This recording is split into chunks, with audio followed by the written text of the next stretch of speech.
வணக்கம். மே 14ஆம் தேதி இன்னைக்கான இரண்டாவது பதிவு. பங்குச்சந்தையில் நடந்த சில விஷயங்களை விரைவாக பார்க்கலாம். முக்கியமான தகவல், நான் செபி ரெஜிஸ்டர்ட் அட்வைசர் கிடையாது. நம்ம சேனல்ல இருந்து எப்போதுமே ஸ்டாக் ரெக்கமெண்டேஷன்ஸ் கிடையாது. யூடியூப் சேனல் மட்டும் இல்லைங்க, மற்ற சோஷியல் மீடியா பிளாட்ஃபார்மான இன்ஸ்டாகிராம், வாட்ஸ்அப், டெலிகிராம்ல இருந்து கூட நாம ஸ்டாக் ரெக்கமெண்டேஷன்ஸ் வழங்குவதில்லை. மேலும் பணத்தை வாங்கிட்டு எந்த சேவையும் வழங்குவது இல்லை. பல போலியான குரூப் இயங்கிட்டு இருக்கு. தயவு செய்து ஜாகிரதையாக இருங்க. இந்த வீடியோவில் காட்டக்கூடிய அனைத்து கம்பெனிகளும் வெறும் இன்ஃபர்மேஷனல் பர்பஸ்க்காக மட்டுமே முதலீடு செய்யுங்கன்னு சொல்கிற வீடியோ கிடையாது.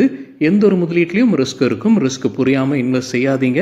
ரிஸ்க் புரியலன்னா தயவு செய்து இன்வெஸ்ட்மெண்ட்டை தவிர்த்துருங்க. நம்ம ருபி டிரைவர் சேனலை ஆதரிக்கிற அனைத்து நல்ல உள்ளங்களுக்கும் நன்றி. நம்ம மார்க்கெட் ஓப்பன் ஆகிறதுக்கு முன்னாடி உலக மார்க்கெட்ஸ் எப்படி இருந்ததுன்னு பார்க்கும்போது யூஎஸ் மார்க்கெட்ஸ் நேற்று க்ரீனில் தான் க்ளோஸ் ஆகி இருந்திருக்கு. பெரும்பாலான யூரோப்பியன் மார்க்கெட்ஸும் நேற்று க்ரீனில் தான் க்ளோஸ் ஆகி இருந்திருக்கு. இன்றைக்கி நம்ம மார்க்கெட் ஓப்பன் ஆகிறதுக்கு முன்னாடி ஏஷியன் மார்க்கெட்ஸ் எப்படி இருக்குன்னு பார்க்கும்போது பெரும்பாலும் க்ரீனில் தான் ட்ரேட் ஆகிட்டு இருக்கு. குறிப்பாக கிஃப்ட் நிஃப்டி 0.4% க்ரீனில் ட்ரேட் ஆகிட்டு இருந்தது. நம்ம மார்க்கெட் ஓப்பன் ஆகிறதுக்கு முன்னாடி எடுத்த ஸ்க்ரீன்ஷாட் இது. இந்த வீடியோ சேர தருணத்தில் நம்ம மார்க்கெட் ஓப்பன் ஆகி நிஃப்டி மதியம் 12 மணி அளவில் 0.4% க்ரீனில் ட்ரேட் ஆகிட்டு இருக்கு. சில இண்டிவிஜுவல் ஸ்டாக்ஸ் மற்றும் செய்திகள் விரைவாக பார்க்கலாம். ரஷ்யா யுக்ரைன் போர் குறித்தான அப்டேட். நம்ம சில தினங்களுக்கு முன்னாடி செய்தி பார்த்துருந்தோம். ரஷ்ய அதிபர் புட்டின் நேரடியாக பேச்சுவார்த்தை நடத்துவதற்கு தயாராக இருக்கிறாருன்ற ஒரு செய்தி பார்த்துருந்தோம். ஜெலன்ஸ்கி யுக்ரைனுடைய அதிபர் அதை வரவேற்றிருந்தார். இப்போ எக்கனாமிக் டைம்ஸில் என்ன புது அப்டேட் கொடுத்துருக்காங்கன்னா, நாளைக்கு டர்க்கியில் ஜெலன்ஸ்கி காத்திருக்கிறாரு. புட்டின் வருவாருன்ற எதிர்பார்ப்பில், பேச்சுவார்த்தை நடக்குன்ற எதிர்பார்ப்பில் ஜெலன்ஸ்கி காத்திருப்பாருன்னு எக்கனாமிக் டைம்ஸில் அப்டேட் கொடுத்துருக்குறாங்க. யூஎஸ் ஃபெடரல் ரிசர்வ் இன்ட்ரெஸ்ட் ரேட்டை குறைக்க வேண்டும் அப்படின்னு மறுபடியும் டொனால்ட் ட்ரம்ப் கோரிக்கையை முன்வைத்திருக்கிறார். ஏற்கனவே யூஎஸ் ஃபெடரல் ரிசர்வுடைய தலைவர் பவல் மற்றும் டொனால்ட் ட்ரம்ப் இடையே உரசல் இருந்துகிட்டு இருக்கு. ஏன்னா டொனால்ட் ட்ரம்ப் வந்து இன்ட்ரெஸ்ட் ரேட்டை குறைங்கன்னு நீண்ட நாட்களாக கேட்டுக்கிட்டு இருக்கிறார். இப்போ இன்ஃப்ளேஷன் டேட்டா நேற்று வெளியானது யூஎஸ்ஏவுடையது, ஏப்ரல் மாதத்திற்கானது. அது குறைஞ்சிருக்கு 2.3%. மார்ச்சில் 2.4% இருந்தது. 2.3% ஏப்ரல் மாதத்தில். 2021 பிப்ரவரிக்கு பிறகு இவ்வளவு குறைவாக இந்த ஏப்ரல் மாதத்தில் தான் வந்திருக்கு.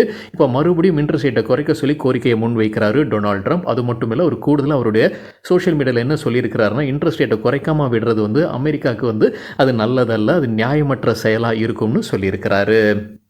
துருக்கியை புறக்கணிப்போம் அப்படின்ற இந்தியர்களின் பிரச்சாரம் வலுப்பெறுது. இப்போ இந்தியர்கள் வந்து டர்க்கியிலேருந்து வரக்கூடிய ப்ராடக்ட்ஸை நிராகரிக்க ஆரம்பிச்சிருக்கிறாங்கன்னு மணி கண்ட்ரோலில் தகவல் கொடுத்துருக்காங்க. குறிப்பாக அவங்க சொல்லியிருப்பது ஆப்பிள்ஸ், மார்பிள்ஸை இப்போ நிராகரிக்க ஆரம்பிச்சிருக்கிறாங்க. அது மட்டும் இல்லாமல் இந்தியர்கள் சுற்றுலாக்காக அவங்க டிக்கெட் புக் பண்ணியிருக்கிறாங்க அசர்பைஜான் மற்றும் டர்க்கிக்கு. அது எல்லாமே ரத்து ஆகிட்டு இருக்குன்னு eastmytrip.com தரப்புலேருந்து ரிப்போர்ட் வெளியிடப்பட்டிருக்கு. பாதிக்கு பாதி கேன்சலேஷன் இருப்பதாக சொல்லியிருக்கிறாங்க eastmytrip.com. கடந்த ஆண்டு மட்டும் 2.5 லட்சம் சுற்றுலா பயணிகள் இந்தியாவிலேருந்து டர்க்கிக்கு போயிருக்கிறாங்க. 2.3 லட்சம் சுற்றுலா பயணிகள் அசர்பைஜானுக்கு போயிருக்கிறாங்க. ஒட்டுமொத்தமாக 3000 கோடி ரூபாய் செலவு செய்திருக்கிறாங்க. இப்போ இந்த ஆண்டு வந்து இப்போ இருக்கக்கூடிய புக்கிங்ஸில் பாதிக்கு பாதி ரத்தாகிட்டு இருப்பதாக சொல்லியிருக்கிறாங்க eastmytrip.com உடைய நிறுவனர் நிஷாந்த் பித்தி. யூஎஸ் டாலருக்கு நிகரான இந்திய ரூபாயின் மதிப்பு அதிகரிச்சிருக்கு. ஓப்பனிங்கில் 28 பைசா அதிகரிச்சிருக்குன்னு மணி கண்ட்ரோல் அப்டேட் கொடுத்துருக்காங்க. முக்கிய காரணம் அவங்க சொல்லியிருப்பது இன்ஃப்ளேஷன் தான். ஏப்ரல் மாதத்திற்கான இன்ஃப்ளேஷன் டேட்டா குறைஞ்சிருக்கு. இந்தியாவில் 3.16%, மார்ச் மாதத்தில் 3.34% இருந்தது. இன்றைக்கி ருப்பி ஓப்பன் ஆகும்போது 85.06 ஓப்பன் ஆயிருக்கு. நேற்று க்ளோசிங் 85.34 க்ளோஸ் ஆகியிருந்தது. ரிலையன்ஸ் இண்டஸ்ட்ரீஸ் குறித்து எக்கனாமிக் டைம்ஸ்லேருந்து கிடைத்த ஒரு தகவல், அவங்க ஏஷியன் பெயிண்ட்ஸில் ஒரு முதலீடு வைத்திருக்கிறாங்க. கிட்டத்தட்ட 4.9% ஸ்டேக் வைத்திருக்கிறாங்க. அதை விற்பனை செய்வதற்கான வாய்ப்பு இருக்குன்னு எக்கனாமிக் டைம்ஸில் அப்டேட் கொடுத்துருக்காங்க. 17 ஆண்டிற்கு முன்னாடி அவங்க இன்வெஸ்ட் பண்ணியிருக்கிறாங்க 500 கோடி ரூபாய்க்கு. இப்போ விற்பனை செய்தாங்கன்னா 11,140 கோடி ரூபாய் கிடைப்பதற்கான வாய்ப்பு இருக்குது. அதாவது 24 மடங்கு அவங்களுக்கு ரிட்டர்ன்ஸ் கிடைக்குது. கிட்டத்தட்ட 2100% அவங்களுக்கு ரிட்டர்ன்ஸ் கிடைப்பதற்கான வாய்ப்புகள் இருக்குது. ஜனவரி 2008 அவங்க 500 கோடி ரூபாய் முதலீடு செய்து வாங்கியிருக்கிறாங்க ஷேர்ஸ். இப்போ ஏஷியன் பெயிண்ட்ஸில் அவங்க வெளியேறுவதற்கான வாய்ப்பு இருக்குன்னு எக்கனாமிக் டைம்ஸில் அப்டேட் கொடுத்துருக்காங்க. VST tillers tractors quarterly result நேற்று அறிவிச்சிருக்கிறாங்க. இன்னைக்கு காலையில் வீடியோவில் நம்ம டிவிடெண்ட் குறித்த அப்டேட் பார்த்துருந்தாங்க. விஎஸ்டி டில்லர்ஸ் டிராக்டர்ஸ் கன்சாலிடேட்டட் பேசிஸில் ப்ராஃபிட் Q4ல் 24 கோடி ரூபாய், இயர் ஆன் இயர் 30% விழுந்திருக்கு. ரெவென்யூ 301 கோடி ரூபாய், இயர் ஆன் இயர் 10% அதிகரிச்சிருக்கு. டிவிடெண்ட் அறிவிச்சிருக்கிறாங்க. ஒரு ஷேருக்கு 20 ரூபாய். விஐபி இண்டஸ்ட்ரீஸ் நேற்று குவார்ட்டர்லி ரிசல்ட் அறிவிச்சிருக்கிறாங்க. மணி கண்ட்ரோல்லேருந்து கிடைத்த டேட்டா, கன்சாலிடேட்டட் பேசிஸில் ரெவென்யூ 494 கோடி ரூபாய், இயர் ஆன் இயர் 4% விழுந்திருக்கு. லாஸில் தான் இருக்கிறாங்க. 27 கோடி ரூபாய் லாஸில் இருக்கிறாங்க. போன வருடம் இதே குவார்ட்டரில் 24 கோடி ரூபாய் நஷ்டத்தில் இருந்திருக்கிறாங்க. எம்டார் டெக்னாலஜிஸ்க்கு புதிதாக கிடைத்த ஆர்டர்ஸுடைய அப்டேட். முதல் ஆர்டர் ப்ளூம் எனர்ஜி கார்பரேஷன் கிட்டேருந்து 21 கோடி ரூபாய்க்கானது. மற்றொன்று Rafael Advanced Defense Systems Limited கிட்டேருந்து 13 கோடி ரூபாய்க்கான ஆர்டர். இரண்டுமே இன்டர்நேஷனல் ஆர்டர்ஸ்ன்னு சொல்லியிருக்கிறாங்க எம்டார் டெக்னாலஜிஸ். இந்தியர்கள் ஏசி வாங்குவது அதிகரிக்கும், ஏசி பிசினஸ் குறித்த அப்டேட் எக்கனாமிக் டைம்ஸ்லேருந்து கிடைத்தது. 14 மில்லியன் ஏசி பொதுவாக இந்தியர்கள் வாங்கிட்டு இருக்கிறாங்க ஆண்டில். இப்போ அதை அதிகரிக்கும்ன்ற எதிர்பார்ப்புன்னு எக்கனாமிக் டைம்ஸில் அப்டேட் கொடுத்துருக்காங்க. ஏசி செய்தி கூடிய இன்னொரு செய்தி என்னென்னா, இந்திய அரசு வந்து இந்த கோடை காலத்தில் ஏசி வழங்க இருக்கிறாங்க இலவசம் அப்படின்ற ஒரு செய்தி போய்கிட்டு இருக்கு. அது வதந்தி மட்டுமேனு அரசு தரப்புலேருந்து விளக்கம் கொடுத்துருக்குறாங்க. டாடா மோட்டார்ஸ் குறித்து மணி கண்ட்ரோல்லேருந்து கிடைத்த ஒரு தகவல், நிதியாண்டு 2026 எலக்ட்ரிக் வெஹிக்கிள் கம்பேக் இருக்கும்னு சொல்லியிருக்காங்க. புதிதாக எலக்ட்ரிக் வாகனங்களை அறிமுகம் செய்ய இருக்கிறாங்க. குறிப்பாக அந்த மணி கண்ட்ரோல் செய்தியில் சொல்லியிருப்பது 2 வாகனங்கள் ஹேரியர் மற்றும் சியாராவா அறிமுகம் செய்கிறாங்க. நிதியாண்டு 2025 65,000 எலக்ட்ரிக் வாகனங்களை டாடா மோட்டார்ஸ் விற்பனை செய்திருக்கிறாங்க. போன ஆண்டுடன் ஒப்பிடும்போது அது குறைஞ்சிருக்கு. ஸோ ஒரு கம்பேக் இருக்கும் நிதியாண்டு 2026 எதிர்பார்ப்புன்னு மணி கண்ட்ரோலில் அப்டேட் கொடுத்துருக்குறாங்க. டாடா மோட்டார்ஸ் ரிசல்ட்டுக்கு பிறகு புரோக்கிங் கம்பெனிஸ் என்ன ரேட்டிங் டார்கெட் கொடுத்துருக்காங்க. சிஎல்எஸ்ஏ அவுட் பர்ஃபார்ம் ரேட்டிங் கொடுத்துருக்காங்க. எதிர்பார்க்குற டார்கெட் 805, 14% அதிகரிப்பதற்கான வாய்ப்பு இருக்குன்னு கருத்தாங்க. இது நேற்று க்ளோசிங் இடம்னு நினைக்கிறாங்க ஒப்பிட்டு சொல்கிறது. ஜெஃப்ரீஸ் அண்டர் பர்ஃபார்ம் ரேட்டிங் கொடுத்துருக்காங்க. எதிர்பார்க்குற டார்கெட் 630, 11% கீழே போகிறதுக்கான வாய்ப்பு இருக்குது. கோட்டக் இன்ஸ்டிடியூஷனல் ஈக்விட்டிஸ் ரேட்டிங்கை டவுன்கிரேட் பண்ணியிருக்கிறாங்க. ரெடியூஸ்லேருந்து செல்லாக குறைச்சிருக்கிறாங்க. டார்கெட் ப்ரைஸ் 600, 15% கீழே போகிறதுக்கான வாய்ப்பு இருக்குது. 34 அனலிஸ்ட் டாடா மோட்டார்ஸ்க்கு கவரேஜ் கொடுத்துருக்காங்க. அதில் 19 பேர் பை ரெக்கமெண்டேஷனும், 9 பேர் ஹோல்ட் ரெக்கமெண்டேஷனும், 6 பேர் செல் ரெக்கமெண்டேஷன் வழங்கியிருக்கிறாங்க. டாடா கன்சல்டன்சி சர்வீசஸ்க்கு Motilal Oswal financial services buy rating கொடுத்துருக்காங்க. எதிர்பார்க்குற டார்கெட் 3800, கொடுத்துருக்கிற கால அளவு அடுத்த சில வாரங்கள். 8% நேற்று க்ளோசிங்கில் இருந்து ஒப்பிடும்போது 8% அதிகரிப்பதற்கான வாய்ப்பு இருக்குது. டாடா எலக்ஸி தரப்புல அப்டேட் இருக்குது. Mercedes Benz research and development India கிட்டேருந்து ஒரு கான்ட்ராக்ட் கிடைக்குது. என்ன கால அளவு, என்ன தொகைக்குன்ற தகவல் கம்பெனி வெளியிடலை. டாடா ஸ்டீலுக்கு நுவாமா ரேட்டிங்கை அப்கிரேட் பண்ணியிருக்கிறாங்க. ஹோல்டிலிருந்து பையாக உயர்த்தி இருக்கிறாங்க. எதிர்பார்க்குற டார்கெட் பிரைஸும் உயர்த்தி இருக்கிறாங்க. 164 177 உயர்த்தி இருக்கிறாங்க. 33 அனலிஸ்ட் டாடா ஸ்டீலுக்கு கவரேஜ் கொடுத்துருக்காங்க. அதில் 21 பேர் பை ரெக்கமெண்டேஷன், 7 பேர் ஹோல்ட் ரெக்கமெண்டேஷன், 5 பேர் செல் ரெக்கமெண்டேஷன் வழங்கியிருக்கிறாங்க. கோரமெண்டல் இன்டர்நேஷனல் மற்றும் நைகா குறித்தான அப்டேட் சிஎன்பிசி டிவி 18 மற்றும் என்டிடிவிலிருந்து கிடைத்தது. 2 ஸ்டாக்ஸும் இப்போ MSCI குளோபல் ஸ்டாண்டர்ட் இண்டெக்ஸில் சேர்க்கப்படுறாங்க. மே 30 இது அமலுக்கு வருது. கோரமெண்டல் இந்த இண்டெக்ஸில் சேர்றதுனால $227 மில்லியன் ஷேர்ஸ் வாங்கப்படும். அதாவது அவ்வளோ பணம் உள்ள வரும் பாசிவ் மியூச்சுவல் ஃபண்ட் வழியாக. நைக்காக்கு $181 மில்லியன் பணம் உள்ள வரும்னு சொல்லியிருக்கிறாங்க என்டிடிவி மற்றும் சிஎன்பிசி டிவி 18ல். வோடஃபோன் ஐடியாவுடைய வெயிட்டேஜை உயர்த்துறாங்க MSCI குளோபல் ஸ்டாண்டர்ட் இண்டெக்ஸில். இந்த வெயிட்டேஜை உயர்த்துறதுனால $16 மில்லியன் உள்ள வரும். அவ்வளோ ஷேர்ஸ் வாங்கப்படும் வோடஃபோன் ஐடியா. வோடஃபோன் ஐடியா அல்லாமல் வேறு எந்தெந்த ஸ்டாக்ஸுடைய வெயிட்டேஜை உயர்த்துறாங்க. Cipla, UltraTech cement, Grasim industries மற்றும் இண்டஸ் டவர்ஸுடைய வெயிட்டேஜும் உயர்த்த இருப்பதாக சிஎன்பிசி டிவி 18 மற்றும் என்டிடிவிலிருந்து கிடைத்த தகவல்.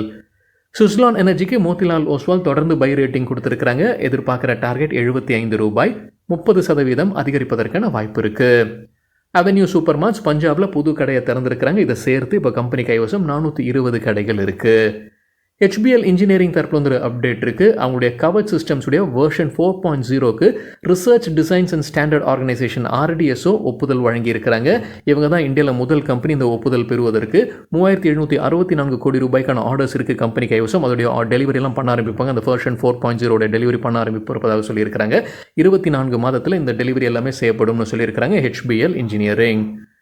சிப்லா குறித்து சிஎன்பிசி டிவி 18லேருந்து கிடைத்த ஒரு தகவல். சிப்லா அவங்களுடைய ஏர்னிங்ஸ் காலில் கொடுத்துருக்கிற சில தகவல்.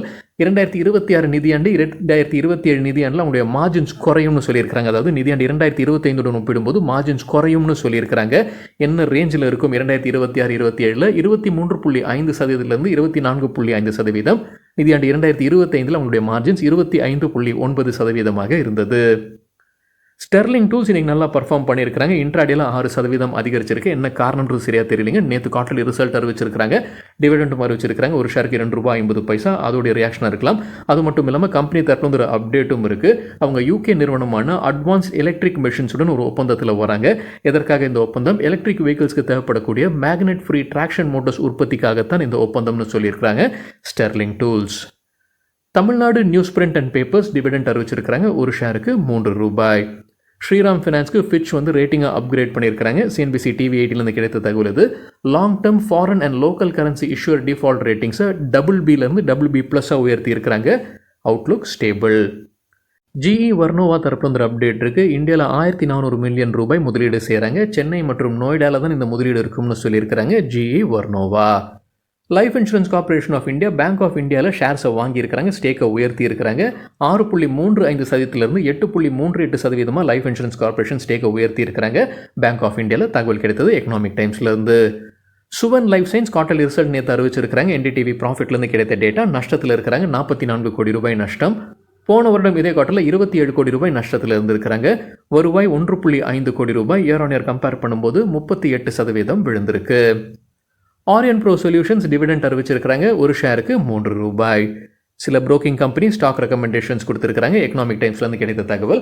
பொனோன்சா போர்ட்ஃபோலியோடைய பரிந்துரைகளில் FIEM இண்டஸ்ட்ரீஸ்க்கு பை ரேட்டிங், எதிர்பார்க்குற டார்கெட் 1666, ஸ்டாப் லாஸ் 1556.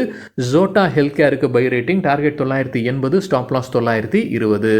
HDFC செக்யூரிட்டிஸுடைய பரிந்துரைகளில் எம்டார் டெக்னாலஜிஸ்க்கு பை, எதிர்பார்க்குற target 1625, stop loss 1430. Ujjivan small finance பேங்க்குக்கு buy recommendation, target 49, stop loss 41. நேற்று ரிசல்ட் அறிவித்த சில கம்பெனிகள் இன்றைக்கி எப்படி பர்ஃபார்ம் பண்ணியிருக்கிறாங்க. டாடா மோட்டார்ஸ் இன்ட்ராடேல 3% விழுந்தது. இது நம்ம மதியம் 11:30 மணி அளவில் எடுக்கப்பட்ட டேட்டா. சீமன்ஸ் 4% இன்ட்ராடேல அதிகரித்தது. ஏர்டெல் 3% அதிகரித்தது. ஹெக்ஸாகாம் 5% அதிகரித்தது. ஆனால் இந்த வீடியோ சேர் நேரத்தில் ரெட்ல ட்ரேட் ஆகிட்டு இருக்கு. டால்மியா பாரத் சுகர் கலக்கி இருக்கிறாங்க, 12% அதிகரித்தது. ஹனிவல் ஆட்டோமேஷன் வாலட்டைலாக இருந்திருக்கு, 2% நெகட்டிவ், 2% பாசிட்டிவ். சிப்லா 3% வீழ்ச்சியை பார்த்துருக்கு. கெயில் 2% அதிகரித்தது. ஹீரோ மோட்டோகாப் 3% வீழ்ச்சியை பார்த்தது. ஆனால் இந்த வீடியோ சேர் நேரத்தில் கிரீனில் ட்ரேட் ஆகிட்டு இருக்கு. NIIT 1% அதிகரித்தது. VST டில்லர்ஸ் டிராக்டர்ஸ் 6% வீழ்ச்சி. ITD சிமெண்டேஷன் கலக்கி இருக்கிறாங்க, 14% அதிகரித்தது. கார்டன் ரிச் பில்டர்ஸும் கலக்கி இருக்கிறாங்க, 18% அதிகரித்தது. VIP இண்டஸ்ட்ரீஸ் 5% வீழ்ச்சியை பார்த்துருக்கு இன்னைக்கு இன்ட்ராடேல. சரிங்க, இதுதான் சில விஷயங்கள் என்னுடைய பார்வைக்கு எட்டியது. நன்றி, வணக்கம்.